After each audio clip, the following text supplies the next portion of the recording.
Halo Sobat EPB, hari ini tanggal 30 Maret 2021. Ada yang tahu hari ini hari apa? Ya, benar banget. Jadi teman-teman Sobat EPB tadi udah komen bahwa hari ini adalah Hari Film Nasional ke-71, sekaligus juga memperingati 100 tahun kelahiran Usmar Ismail yang juga Bapak Perfilman Nasional. Nah, sebagaimana kita ketahui, 1 tahun pandemi sudah berlalu dan film kita kemungkinan juga masih jalan di tempat, masih banyak juga bioskop-bioskop yang belum sepenuhnya buka. Tapi tentunya keadaan seperti ini tidak mengurangi antusias kita, semangat kita terhadap perfilman Indonesia, dan semoga ke depan perfilman Indonesia akan bangkit kembali. Di kesempatan yang sangat berbahagia ini, saya Raja Lubis dan akan bersama dengan teman-teman dari pengamat Forum Film Bandung. Saya akan perkenalkan dulu di samping saya yang paling cantik di antara kita semua. Ada, saya panggilnya Ibu dulu ya. Ibu Agustina Kusuma Dewi. Halo. Oke. Di sebelahnya mungkin sudah tidak asing lagi ada penulis skenario terkenal, Bapak Edi D. Iskandar.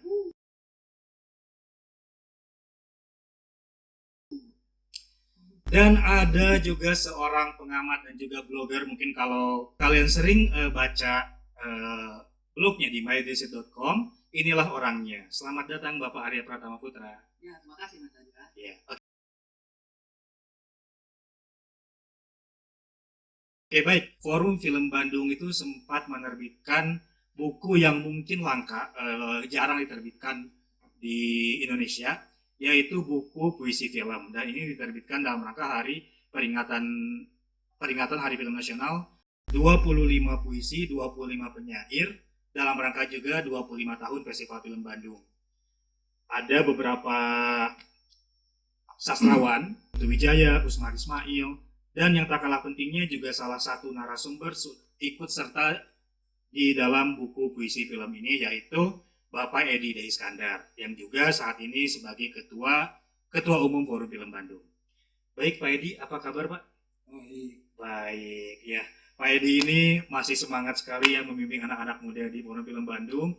Saya mungkin mau tanya-tanya sedikit dulu Pak mengenai lahirnya buku puisi film. Sebetulnya itu idenya bagaimana sih Pak? Bisa diceritakan mungkin? Itu 9 tahun yang silam. Jadi kebetulan saya sering mengamati perkembangan film Indonesia. Ternyata banyak sekali puisi yang dijadikan judul film, atau puisi yang dimasukkan ke dalam satu adegan film. Umpamanya kita judul-judul film yang berdasarkan puisi ada Cintaku Jauh di Pulau, itu punyanya Hairil Anwar, sutradaranya Muti Gabusye. Kemudian ada Bulan Tertusuk Ilalang, itu juga puisinya Jawawi Imron, Gari Nugroho yang bikinnya. Kemudian banyak kan, misalkan Garin juga membuat puisi Tak Terkuburkan, misalkan Hujan Bulan Juni juga itu Sapardi Djoko Damono. Jadi saya lihat itu. Kemudian ada puisi-puisi juga yang dimasukkan ke dalam adegan film. Umpamanya film Garin Cinta Dalam Sepotong Roti, itu filmnya puisinya Sapardi juga. Aku ingin mencintaimu dengan sederhana. Nah, itu kita tahu judul-judul puisi yang difilmkan itu memang mungkin ya kurang dikenal ya, tapi itu buat saya memasyaratkan puisi ke masyarakat. Bulan di Atas Kuburan juga itu puisi Sitor. Jadi judul aslinya Malam Lebaran. Jadi satu bait aja, Bulan di Atas Kuburan. Jadi saya lihat itu ya gitu. Terus orang tiap di festival manapun saya kira nggak ada yang terpikirkan bahwa bahwa puisi ini memang menyatu dengan film gitu ya di Indonesia ya. Nah, kenapa kita tidak bikin saja puisi film berdasarkan pengamatan saya itu. Tapi masalahnya kita menghubungi orang-orang yang bisa menulis puisi. Nah, saya bicara dengan Pak Agus Safari, dengan Pak Rosid Eabi, kebetulan waktu itu dua-duanya kan katakanlah yang banyak yang sering kita dialog gitu ya. Saya dengan dua orang itu dialog, kebetulan juga kedua-duanya juga penulis. Nah, bisa nggak misalkan meminta Mas Rianti Arno, Mas Slamet Raharjo, Mas Putu, kalau di Bandung ada penyair-penyair yang terkenal lah, Sony Farid Maulana, Iman Soleh, dan yang lain-lain ya. Bisa-bisa nggak itu? Akhirnya kita sepakat, kita coba aja misalkan bikin. Nah, akhirnya kita rembukan hubungan kesana kemari. Saya nggak punya modal sebetulnya untuk itu ya, untuk menerbitkan buku. Itu dikasih honor loh, tiap penulis walaupun nggak besar ya, dikasih honor, nggak besar, tapi kan dasarnya memang ingin memajukan film Indonesia. Setelah jadi buku, ya jadi buku kita cari, saya nggak usah cerita bagaimana cari sponsor, yang penting bukunya jadi lah gitu. Nah sekarang terpikirkan lagi, buku ini harus dipentaskan. Nah, harus dipentaskan, kalau cuma buku aja kan nggak istimewa. Nah, cari hari yang baik ya, itu hari film nasional itu ya. Nah, kita di mana? Nah, yang paling ideal saya bilang di sekolah kesenian ya, gitu. Sekolah kesenian yang ada jurusannya film. Nah, kita TSB, Institut Seni Budaya Indonesia Bandung ya, dulu STSI. Nah, kita adakan di situ, undang Mas Putu siap. Itu saya senang sekali. Dia naik kereta api Parahyangan ke sini. Mas Slamet juga datang. Misalkan sampai saya atur penginapannya sebetulnya Mas Slamet itu pengennya jangan di hotel gitu ya. Udah di rumah penduduk aja gitu ya. Di belakang STSI katanya di SB itu ada rumah yang dia selalu mondok di situ. Tapi saya di hotelnya, Hotel Island ya di Cijagra itu. Oh iya, yang Milan. Ya di situ. Nginep di situ, bahkan kemudian kan besoknya nih ini baca puisinya besoknya. Nah malamnya sama Rosid dibawa ke Rumetan siang, itu ada malam terakhir festival teater Sunda Kiwari. Jadi dia hadir gitu, memberi piala segala gitu. Jadi dimanfaatkan betul. Tapi yang penting saya senang sekali gitu. Semua tokoh-tokoh yang saya perkirakan sulit hadir ternyata hadir dan berpartisipasi semua. Wali kota juga diwakili oleh sekdanya waktu itu. Kemudian dari Disparbud ketuanya datang, Pak Nunung Sobari. Jadi semua mendukung, itu yang senangnya. Dan rektor SB Ibu Endang Caturwati juga hadir memberi sambutan, membaca puisi.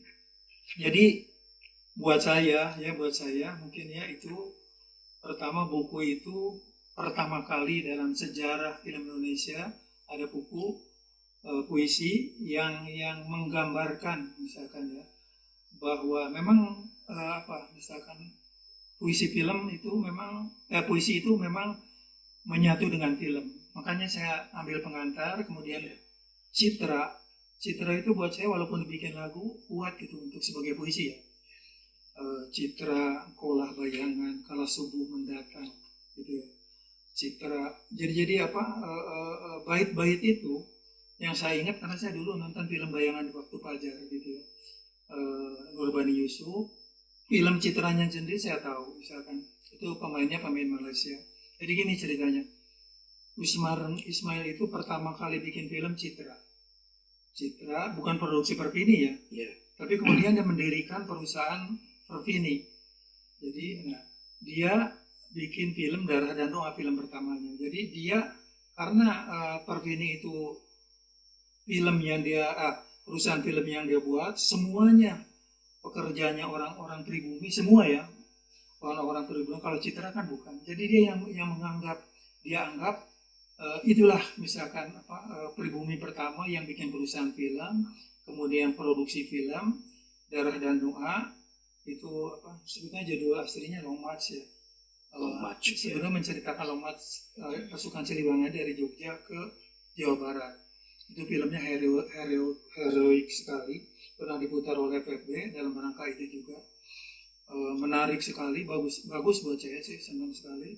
Nah, itu yang dijadikan Hari Film Nasional tanggal 30 Maret 1950 itu ya.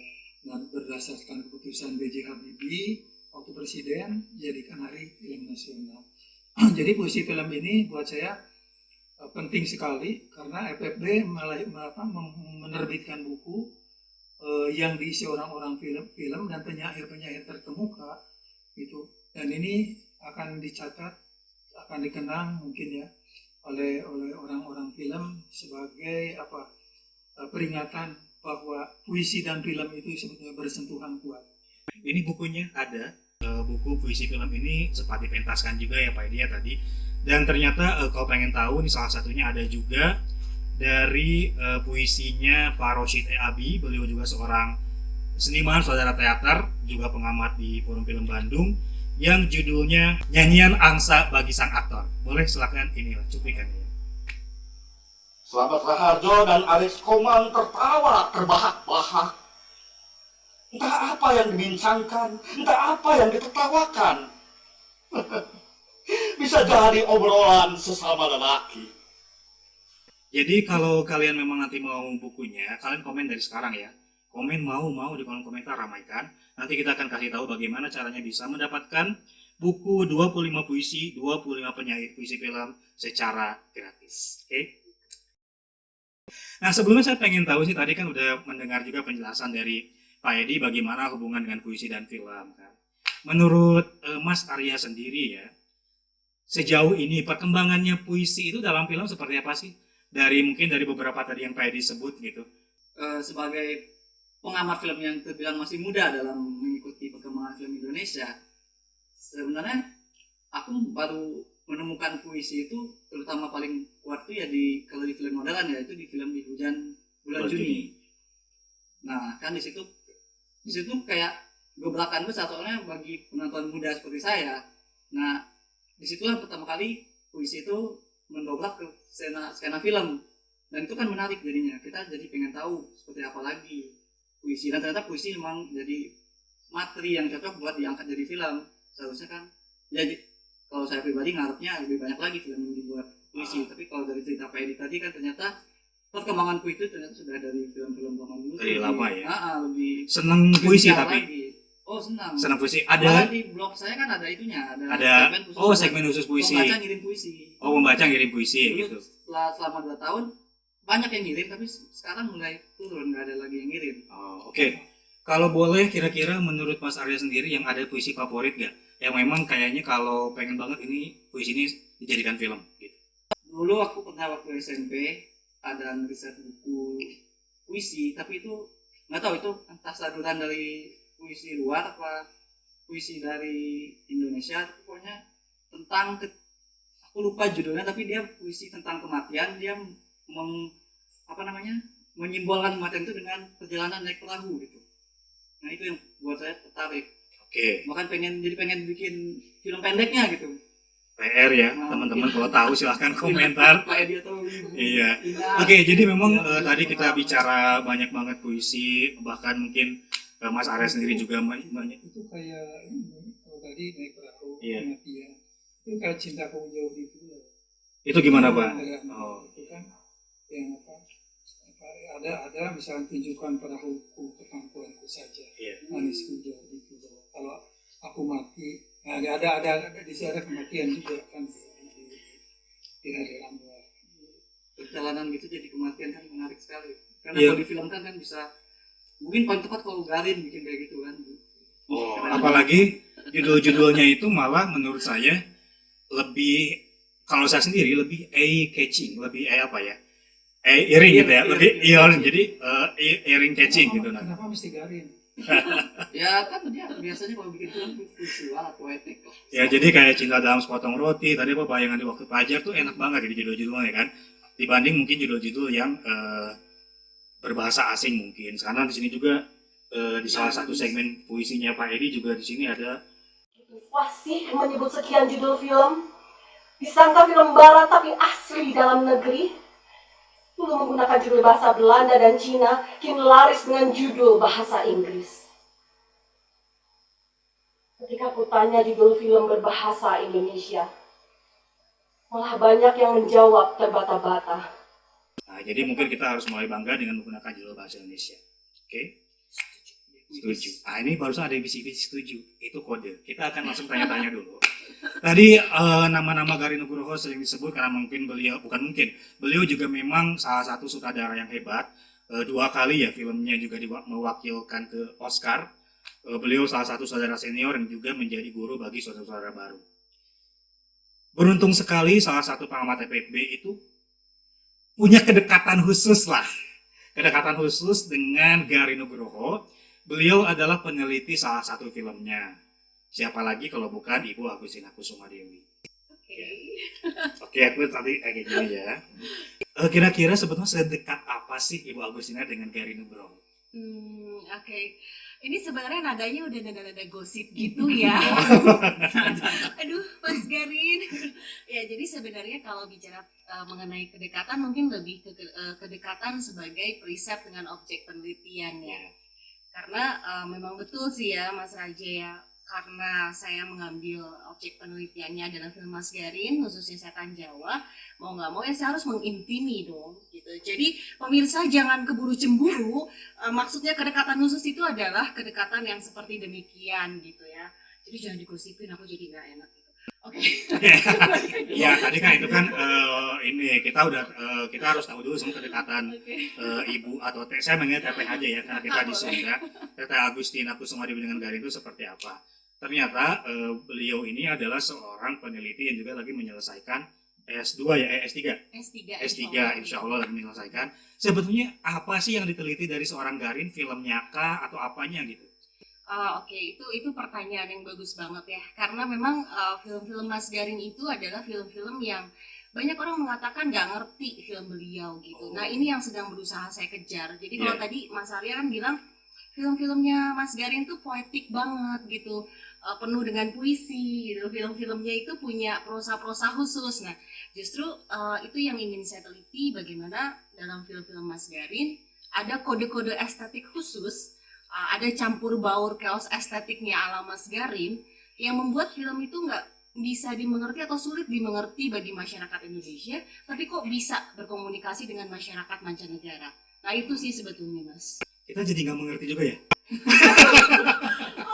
Tapi tidak. Kayaknya harus ada sesi khusus nih mengenai bahasa. Ya nanti nggak apa-apa, mudah-mudahan di masa yang di next kemudian hari kita bisa ngobrol bareng dengan Mas Garin Nugroho. Mudah-mudahan juga lagi nonton ya.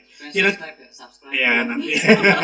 Kira-kira ini film apa sih yang diteliti dari Mas Garin Nugroho ini dan apa yang menjadi favorit Teh Ina sendiri? Oke, kalau film yang sedang saya teliti sekarang memang adalah film Setan Jawa gitu ya. Dia adalah film bisu yang diiringi oleh orkestra gamelan yang dikomposisikan oleh para Hayu Supangga. Oh, almarhum ya. Betul ya, di condolence banget. Terus kalau yang bikin saya suka dengan film-filmnya Mas Garin, ya mungkin karena sisi poetik itu gitu. Memang betul bahwa perkembangan puisi film atau puisi diadaptasi menjadi film atau film jadi punya satu daya puitik itu memang bukan sesuatu yang baru ya Pak Edi ya. Sejalan dengan perkembangannya ketika ada intermedia juga dalam film, pada akhirnya beragam medium itu bisa gitu dicampur baurkan menjadi satu elemen estetik yang memunculkan unsur-unsur tersendiri gitu yang memperkaya sebuah film. Nah, kalau menurut saya film-film Mas Garin mempunyai potensi ini gitu. Cuma memang pada akhirnya ada kompleksitas yang harus kita bedah lebih dalam untuk kemudian kita bisa mengerti bahasa yang ingin disampaikan oleh Mas Garin gitu. Yeah. Dan aku pikir sih sebetulnya bukan film-film Mas Garin aja yang punya potensi itu. Jadi kalau tadi merujuk ke kata Pak Edi, kata Mas Arya, kata Bang Raja juga, sebetulnya film Indonesia sanggup kok punya daya puitis yang kemudian menginternasional atau mengglobal. Gitu, Gila. Nih ilmu baru juga untuk host ya. Gak salah kita menghadirkan para pengamat Forum Film Bandung yang memiliki konsen masing-masing. Jadi tadi banyak juga film Indonesia, apalagi dalam Hari Film Nasional ya. Mungkin kita cermin dulu ke keadaan sekarang, yaitu keadaan yang memang pandemi, film juga sudah tidak lagi tayang gitu. Saya mungkin mau minta tanggapan sedikit dari Pak Edi D. Iskandar yang juga sudah mengamati film mungkin dari tahun lama banget sampai sekarang juga masih mengamati. Kira-kira menurut Pak Edi perkembangannya itu apa yang membedakan signifikan dari film dulu dengan film sekarang, Pak? Kalau dulu ya saya nonton film itu detailnya gitu ya dapat gitu ya. Misalkan dia dia kan kebanyakan basicnya banyak orang teater juga. Jadi dia teliti betul, terus dari sisi teknologi juga kan memerlukan ketelitian. Kalau sekarang kan mudah bikin film, lihat di layar, adegannya udah gitu ya. Bikin apa aja dengan teknologi modern bisa. Kalau dulu kan harus kerja keras. Misalkan sekarang 2 minggu, seminggu bisa selesai. Dulu bisa berbulan-bulan karena apa? Misalkan karena peralatannya itu ya, misalkan ya. Kalau sekarang suara bisa langsung, kalau dulu dubbing, bisa banyak hal gitu ya. Jadi kalau menurut saya, misalkan sekarang dengan modern dipermudah, tapi film juga bisa lebih mudah merefleksikan keadaan sekarang gitu, lebih mudah. Jadi orang seperti pemain baru, ya acting itu bisa jadi katakanlah dalam konteks sempurna gitu ya, walaupun tidak belajar teater karena teknologi. Kalau dulu benar-benar gitu acting itu lihat misalkan orang-orang ada dulu misalkan Soekarno Nur misalkan ya, nggak tampan, nggak apa-apa, dia harus mengandalkan acting gitu. Itu untuk ini. Orang tampan juga misalkan tetap acting kayak Bambang Hermanto, Bambang Irawan misalkan. Ini jadi kalau sekarang relatif lebih mudah lah. Misalkan siapa saja yang dianugerahi wajah tampan bisa. Terus contoh misalkan kalau dulu cerita tentang ini ya Islami. Kalau sekarang misalkan film-film yang Islami bisa aja misalnya kita ada judul-judul tertentu sebetulnya kalau dilepas Islaminya bisa jadi drama biasa. Kalau dulu nggak bisa, titian serambut dibelah 7, Al Kautsar, misalkan Panggilan Tanah Suci, jadi drama biasa nggak bisa, itu melekat jadi satu kesatuan misalkan nggak bisa diubah-ubah gitu ya. Ini, nah itu saya kira yang Islami. Orang bisa aja misalkan film Oma Irama Islami misalkan gitu ya, tapi beda dengan visinya Asrul Sani, misalkan Pak Misbah Sabirang beda. Kalau dulu nggak mungkin misalkan Islami itu setidaknya keluaran pesantren tokohnya ada gitu ya, misalkan ngerti bisa baca Quran, bisa mesti ngajarin, dan problem-problemnya juga problem yang si penulisnya itu menguasai, misalkan keislaman itu menguasai. Kalau sekarang saya misalkan kalau bikin cerita drama Islami ya drama biasa, ada sholatnya, misalkan ada orang melakukan zakat, melakukan ini udah Islami misalkan. Kalau dulu nggak semudah itu kira-kira itu. Wah, menarik sekali diskusi kita, cukup jadi panjang dan apalagi juga sebentar lagi mau bulan Ramadan tadi ke film Islami. Jadi sebagai penutup nanti saya akan silakan dipikirkan dulu ya. Saya akan menantang menyebutkan satu film religi Islami favorit, ya. Oke. Saya kasih waktu. Saya dulu yang akan bilang. Kalau saya tadi kalau melihat dari Pak Edi, mungkin saya senang sama filmnya Perempuan Berkalung Sorban. Ini produksi Star Vision yang diarahkan oleh Hanung Bramantyo. Itu kan cerita di pesantren, seorang putri pesantren yang mendobrak aturan pesantren kayak gitu ya. Saya ke Mas Arya. Apa film religi favorit? Kalau Satu aja. hijab bisa dibilang religi tidak? Apa? Saya suka pendekatan membahas masalah religi dalam film hijab. Hijab. Oh, karya siapa? Hanung dong. Oh iya, oke, nggak apa-apa. Oke, nggak apa-apa, stop, nggak usah pakai alasan. Sekarang saya ke Teh Ina. Rindu Boleh? kami padamu. Iya, aku tahu, nggak usah disebut saudaranya. Itu Saudaranya siapa sih saudaranya? Iya, jadi memang tadi Pak Edi udah banyak banget cerita. Ya memang takut ada yang tahu, Rindu Kami Padamu saudaranya Garin Nugroho. Jadi memang Garin, Hanung ya, religi ya, cara pendekatan. Oke lah, terima kasih. Oke, sebelum ditutup, sebagaimana tadi saya sudah sampaikan bahwa kami akan membagikan buku puisi film secara gratis. Sekali lagi caranya silahkan komentar di kolom komentar dengan tulisan mau hashtag Hari Film Nasional 2021 atau lebih lengkapnya nanti lihat di deskripsi. Oke? Kalau sudah, kita akhiri saja diskusi bincang santai ini ya, meskipun singkat tapi banyak banget manfaatnya. Dan kalau menurut Sobat EPP dirasa banyak manfaatnya, silakan tinggalkan like, komen, dan jangan lupa juga subscribe channel Festival Film Bandung agar kita terus semangat untuk berkarya. Terima kasih kepada Mas Arya Pratama Putra, Bapak Edi D. Iskandar, dan juga Ibu atau Teteh Agustina Kusuma Dewi. Sampai jumpa di lain kesempatan. Saya Raja Bebis undur diri.